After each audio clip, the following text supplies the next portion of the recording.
Atención. Gracias.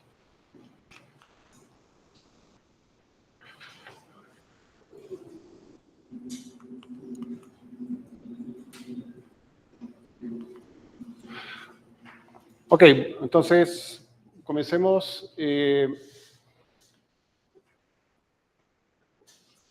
Con lo que hicimos ayer y mucha práctica, ustedes van a poder lograr obtener progresivamente mejor las corrientes, la temperatura, la salinidad de básicamente cualquier zona del mundo. Esa es una de las gracias que tiene las herramientas CrocoTools, la versión MATLAB, que uno realmente podía escoger, con las bases de datos que venían incluidas, uno podía decir, quiero simular Japón, quiero simular Portugal, y se podía hacer la simulación con un cierto grado de realismo. Entonces, teniendo las corrientes, teniendo la parte física, una de las preguntas que surge uno de los temas que surge como inquietud de aplicación bastante natural es la parte biogeoquímica. Al menos en mi experiencia, cuando yo hice la formación de oceanografía, yo iba por la línea física, pero todos teníamos que tomar un curso de oceanografía química, geológica y biológica para tener una capacidad de conversar con nuestros colegas, poder manejar el lenguaje, entender lo que necesitan, poder entregar la información. Entonces, aprendí algo de biogeoquímica, también algo de biología, y en la parte de geo podría ser más sedimentos, pero bueno.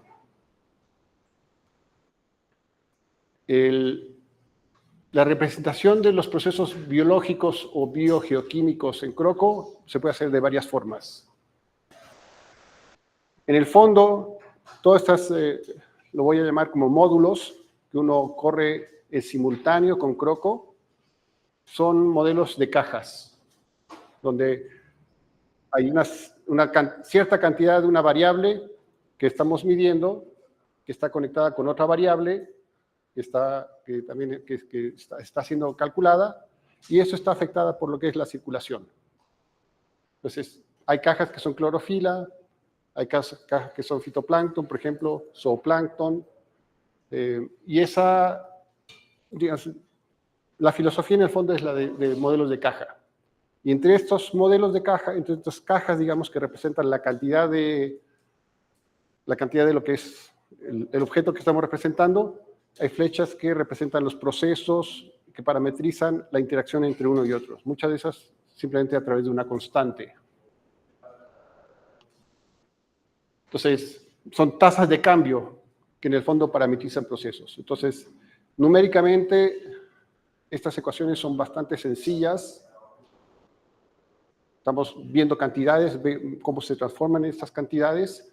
Lo que es difícil o lo es complejo en este tipo de modelos es que esas tasas de conversión a veces pueden ser dependientes de la temperatura, a veces, y lo más probable es que no hayan sido medidas en su zona de interés. O sea, puede que haya mediciones para, el Atlántico, pero no para el Pacífico, y dependiendo de la complejidad de los modelos, nos encontramos con ese dilema, que hay más detallados significa más parámetros significa menos cosas que uno conoce. Muchos no han sido medidos. Muchas veces hay que escarbar en la literatura para saber qué es lo que hay, y se produce un problema que en la ciencia actual no se premia o no se favorece el medir cosas nada más. Entonces es difícil encontrar gente que haga estudios de largo plazo sobre concentraciones de parámetros, porque eso no es publicable, entonces no se hace. Pero bueno, es un buen desafío esto. Vamos a ver más detalles más adelante.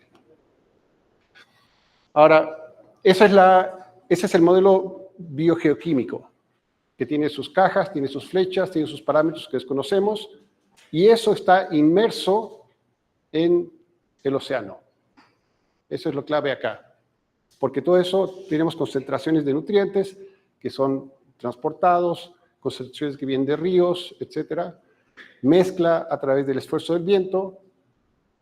Así que con el sesgo de ser de la parte física, yo le diría, si la física está mal, el mejor modelo de biogeoquímica que usen no sirve de nada. Entonces, cuando quieran hacer un modelo biogeoquímico, el primer paso es tener una buena física, una buena representación de las corrientes, de la temperatura, salinidad, nivel del mar, o sea, mezcla en el fondo. Es una interacción en un sentido, o sea, unidireccional. La física va a afectar la biogeoquímica, pero la biogeoquímica no va a afectar la física.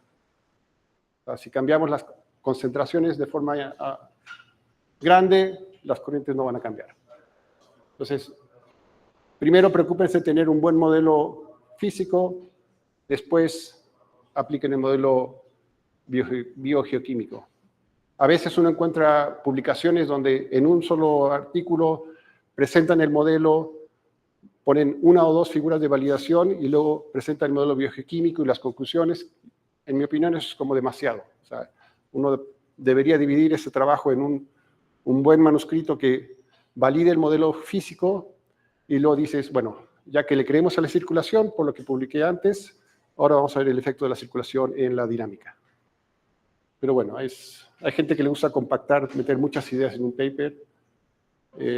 Si lo logran justificar bien, perfecto. Si no, podemos tener problemas. Entonces, los módulos biogeoquímicos entran en la parte práctica, entran dentro de lo que es el cppdes.h.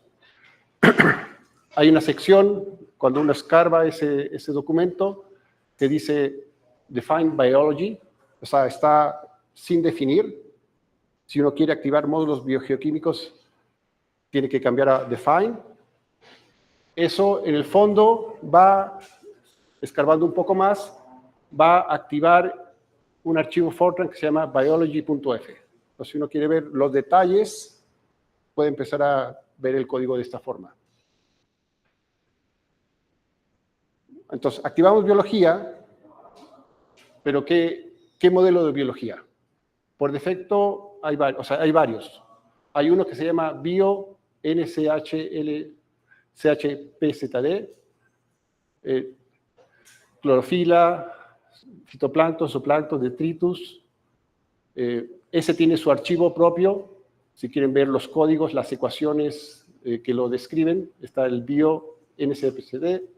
Y además, después de eso, uno puede calcular oxígeno.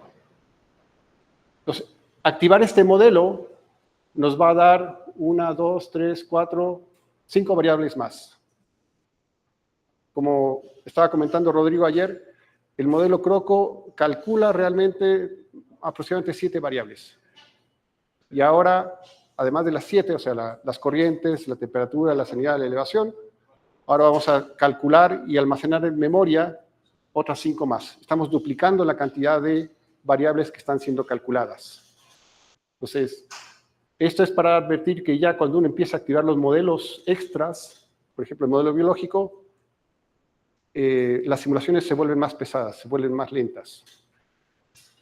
Así, una regla aproximada, uno debiera considerar que esto se demora el doble, quizá el triple de tiempo. O sea, simulo un mes en un día, activo la biología, puede que la simulación de un mes se demore 2 o 3 días ahora de cálculo. El tiempo de cálculo es algo que hay que aprender a medir bien. Sobre todo cuando te dicen, termina tu tesis en 3 meses, uno tiene que asegurarse que el dominio sea razonable para poder repetir varias veces los ejercicios, porque si no, bueno. Este es el modelo más sencillo. Y aquí hay una discusión filosófica que vamos a plantear un poco más adelante.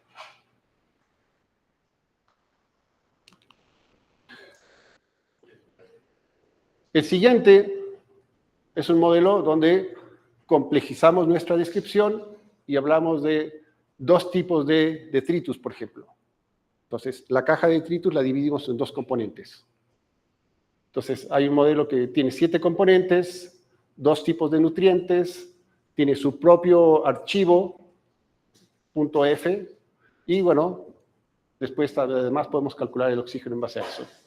Eso si queremos hacer un modelo un poquito más complejo. Estos son los más básicos que hay. Después en el CPP10.h podemos encontrar un modelo ya bastante más complejo que se llama BioEBUS, Biología de Sistemas de Surgencia de Borde Oriental. Es un modelo donde las cajas, hay bastante más cajas, son 13 en total, y como que la moneda de intercambio estaba, o sea, el balance dentro de estos modelos está basado en el ciclo del nitrógeno. O sea, como que eso es lo que transferimos entre una caja y otra.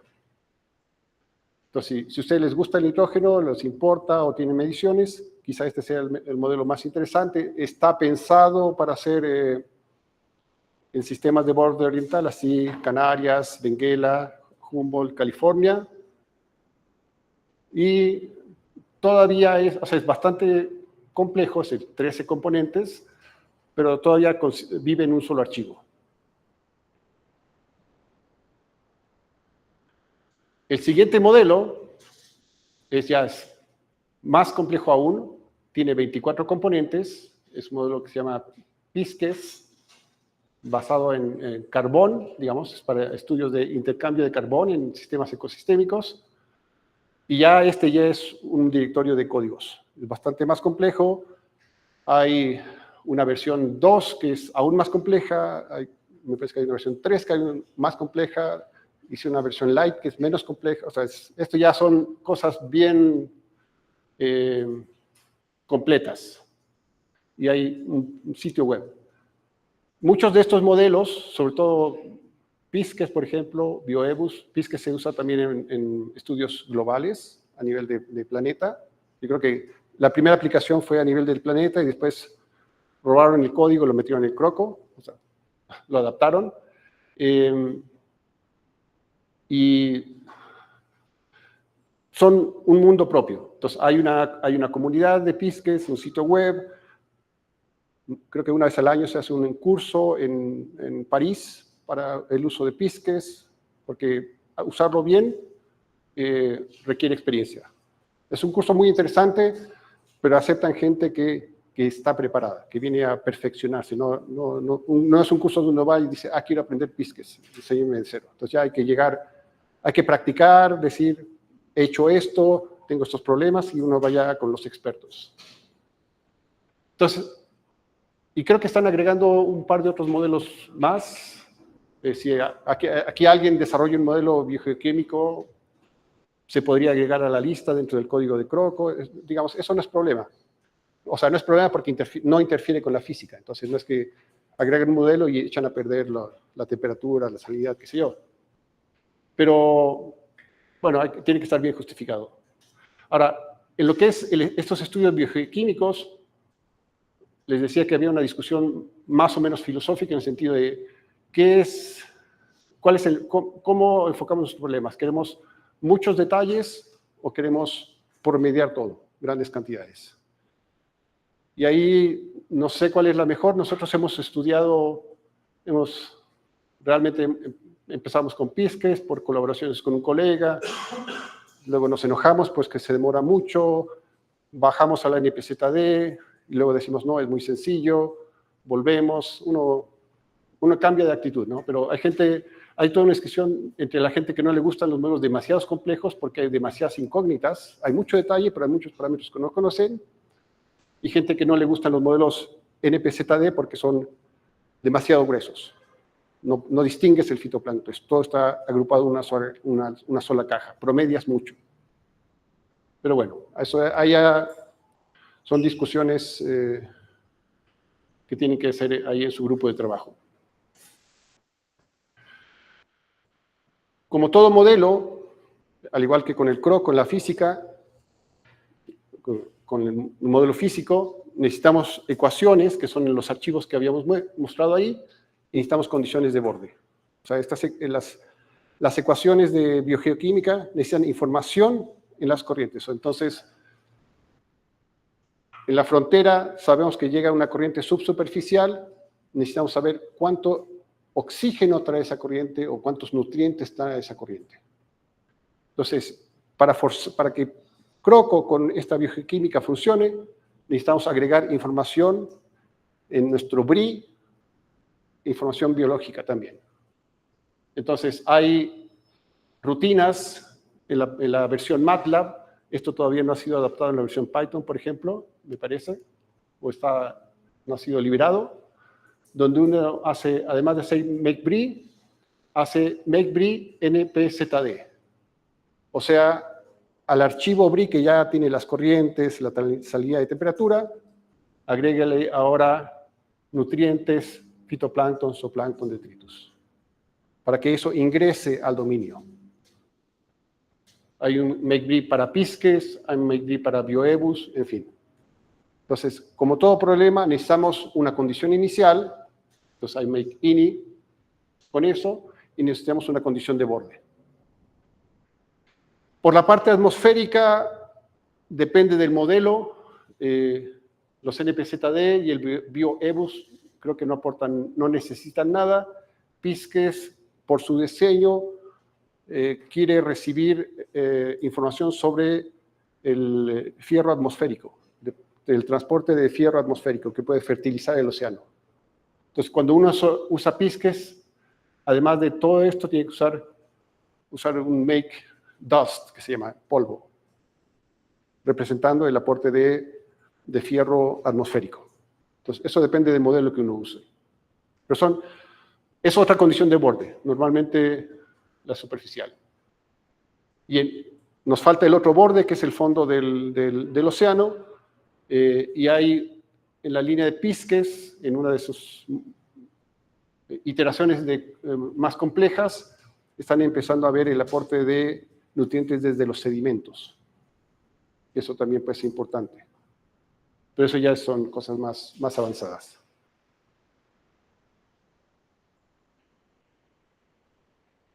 Y bueno, condición de borde, brillo clean y la condición inicial. Entonces tenemos que, usando MATLAB o usando Octave, agregar esas información.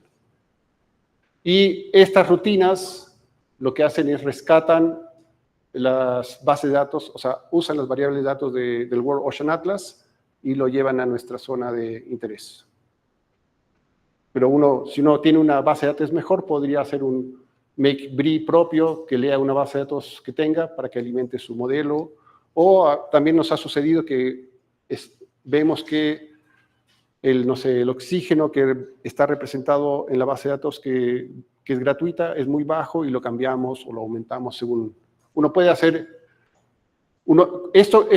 Acuérdense, estas rutinas construyen los archivos de condición de borde, pero una vez que están construidos, uno puede alterarlos, modificarlos, hacer estudios de sensitividad.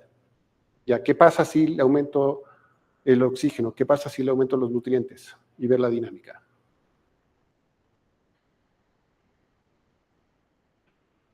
Ya, el extra que decía. Y también, como condición de borde, vamos a discutir más en detalle mañana, me parece, los ríos son una fuente de nutrientes. Los ríos es una condición de borde puntual en el fondo. Entonces podríamos decir, este río aporta estos nutrientes. Sílice por las diatomeas, por ejemplo, si nuestro modelo lo tiene.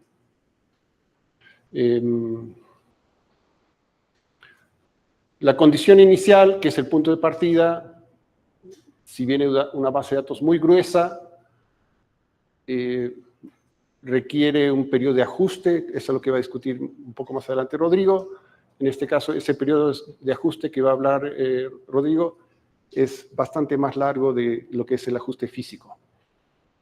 O sea, sí, porque necesitamos que los nutrientes lleguen a todo el dominio. Pero bueno, eso lo podemos retomar cuando lo presente él. Entonces, ya escogemos un modelo, compilamos con ese modelo, creamos los archivos de entrada, creamos la condición inicial. A la hora de ejecutar el modelo Croco, lee un croco.in. Este .in es como los namelists de Whorf. Para ser más estándar, podríamos en algún momento llamarlo croco.namelist o namelist.croco. Y las variables que son calculadas realmente y que no son derivadas, deberían aparecer acá. Entonces, en croco.in uno dice ya, ZT, o sea, true, sí quiero que grabes Z, U-bar, B-bar también, U, B también, y luego viene así como escribe todos las otras variables, que puede ser hasta 30. Aquí es donde nosotros podemos activar la escritura o no de las variables que calcula el modelo. ¿Por qué está separado esto? Porque finalmente todas las otras variables son calculadas mediante la misma ecuación, la ecuación de advección-difusión. Reciclamos esa ecuación, ese código, para temperatura, para salinidad, para clorofila, para zooplancton. Y aquí uno tiene que escoger, decir, si quiere todos los parámetros. Si yo pusiera aquí 30F, el modelo estaría calculando, F de falso, el modelo estaría calculando el zooplancton, pero no lo grabaría. Los que no les pase eso que realmente calculan y no lo graban, sino tienen que volver a lanzar la simulación. Entonces, cuando uno quiere grabar, hay que asegurarse que las variables estén ahí, aparezcan. En los ríos, también hay que decirle qué variables queremos agregar. Y cuando hicimos esto, me demoré un par de semanas o un par de meses en descubrir cuál era el orden de las variables que se estaban grabando. O sea, la primera, el indicador lógico de true o a qué correspondía. ¿Ya? Entonces, bueno, el primero es temperatura, el segundo es salinidad, el tercero es DIC, el cuarto es alcali, oxígeno, carbonato de calcio. Entonces, aquí estoy diciendo, este río quiero que aporte temperatura, quiero que aporte salinidad, quiero que aporte estos dos no, sí, oxígeno, este no, y si quiero que aporte, tengo que darle el valor que corresponde. Podemos retomar esto cuando veamos los ríos, pero en el fondo aquí el río es una fuente, una condición de borde donde la temperatura es de 9,8, la salinidad es 0,1 y el oxígeno es 325. Entonces, ahí podemos decir el río es una fuente de nutrientes o de variables biogeoquímicas con tal concentración.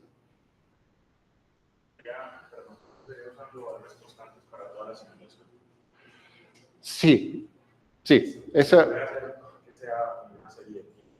también, sí. Lo vamos a discutir un poco más en ríos. Eso está hecho, ya está hecho para caudal, para temperatura, para salinidad, y me parece que se puede hacer para la parte biogeoquímica, pero si usas solo esto, tendrías un aporte constante.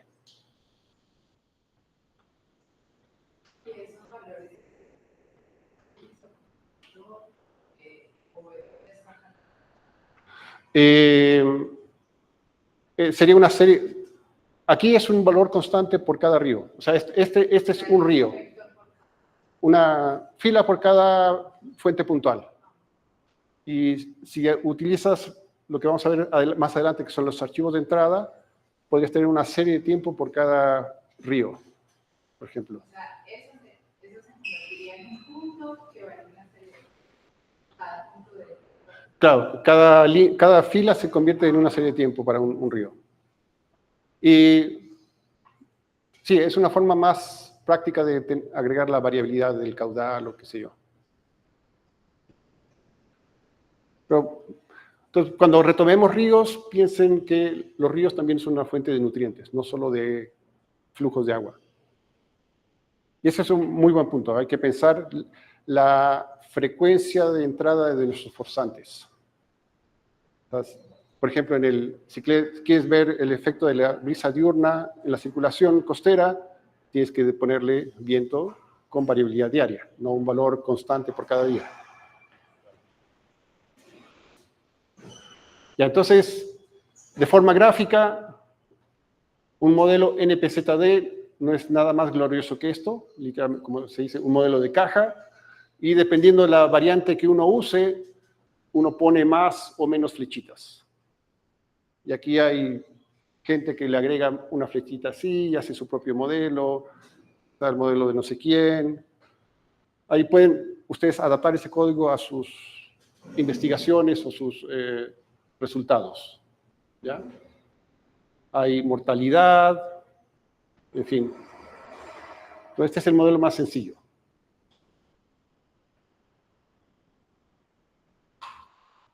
Aquí ya dividimos los nutrientes en nitrato y amonia, ¿ya? Y agregamos un proceso de nitrificación con una cierta parametrización. El zooplancton tiene mortalidad, que se convierte en detritus pequeño. Eso hay un factor de coagulación, tiene el detritus grande, que tiene una tasa de hundimiento distinta. Suena más realista, ¿no? Pero no olviden que la pregunta detrás de esto es decir, ¿conozco yo lo suficiente de esto? Entonces, ¿qué es lo que hace uno? Se hace amigo de alguien que sepa de esto. Entonces, mi colega es Odette Vergara en Concepción, ella es oceanógrafa biogeoquímica, y yo le digo, por favor, revisa que todo esté bien. Yo te doy la física, tú haz esto, porque ya es un mundo muy complejo. O sea, para mí. Bioebus, ¿ya? Tiene sus cajas, ¿ya? Sobre todo nitrógeno, ciclo de nitrógeno, en fin. Zooplancton, fitoplancton en 2 cajas, detritus en 2 cajas. Depende de lo que uno quiera representar, depende de lo que uno pueda medir. ¿Ya? Si solo tiene mediciones de estas variables, capaz que le conviene usar este modelo. Y Pisces, ya ahí tenemos 5 nutrientes, fitoplancton en 6 cajas, zooplancton aquí lo dejan en 2, qué sé yo. Otro mundo, hay algo de sedimentos, en fin. Y intercambio con la atmósfera, ¿no? Entonces, hay una variedad, son códigos que ya están, pero son modelos en sí. Entonces, pueden aprender Croco, pero también tienen que aprender este modelo que está dentro del código, pero no por estar adentro es menos complejo o menos importante. Este es otro Pisces iteración. Y bueno, la parte práctica, como les decía, el tiempo de cálculo aumenta. Por lo que se demora un día, se demora 2 días, y eso lo multiplican por la cantidad de años que quieren hacer. Algunos de estos pues existen de forma independiente, entonces podemos tener una simulación física y decir, entonces voy a usar las corrientes solo como input para el modelo biogeoquímico, no tengo que calcular no tengo que repetir la física en algunos casos, se puede hacer offline, porque en el fondo no hay una interacción de la biogeoquímica al modelo físico. Entonces podemos incluir aportes atmosféricos o de ríos, ¿ya?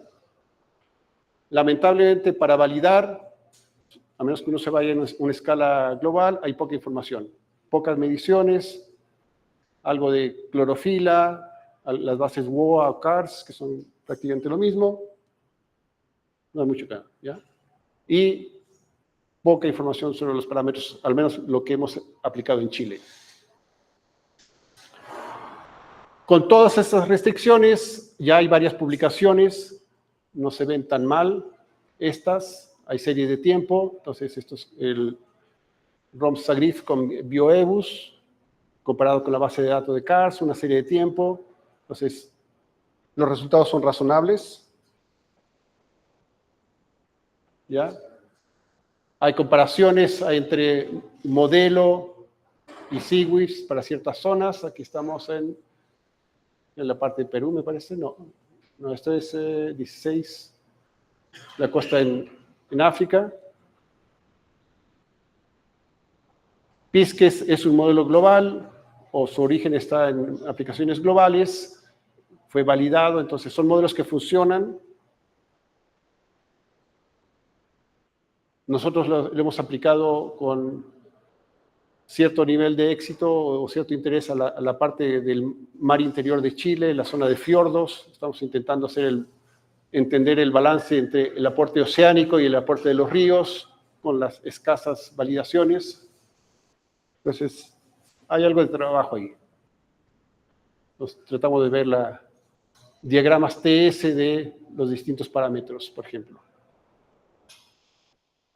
Son formas de validar esto. Entonces, Son modelos complejos, tienen su propio ecosistema. Hay algunas publicaciones clásicas en esto. Hay unas más actuales también, para Pisces, para Bioebus. Y eso, ahí tenemos una aplicada en la parte de Chile, si quieren ver un estudio local. Y eso sería por la parte biogeoquímica.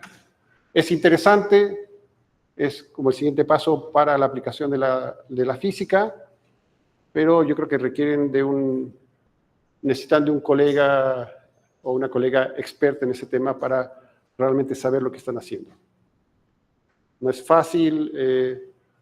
Rodrigo tiene experiencia aplicándolo ahí en la zona de Perú, y lograr el ciclo estacional no es trivial, por ejemplo. Uno dice, bueno, más en verano, menos en invierno, debía ser, pero ese tipo de chequeos son los que hay que hacer antes de ponerse a sacar conclusiones muy apresuradas.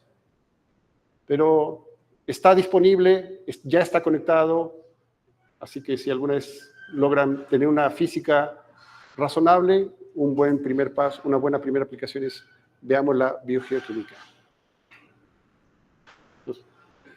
¿Tú vas a hacer una charla con la parte de biogeoquímica? ¿No? Pero bueno, él sabe bastante, así que si tienen dudas de aplicaciones, pregúntenle. ¿Alguna duda, alguna pregunta? Pero bueno, y háganse amigos de los biólogos para que esto pueda funcionar. ¿Pausamos o...?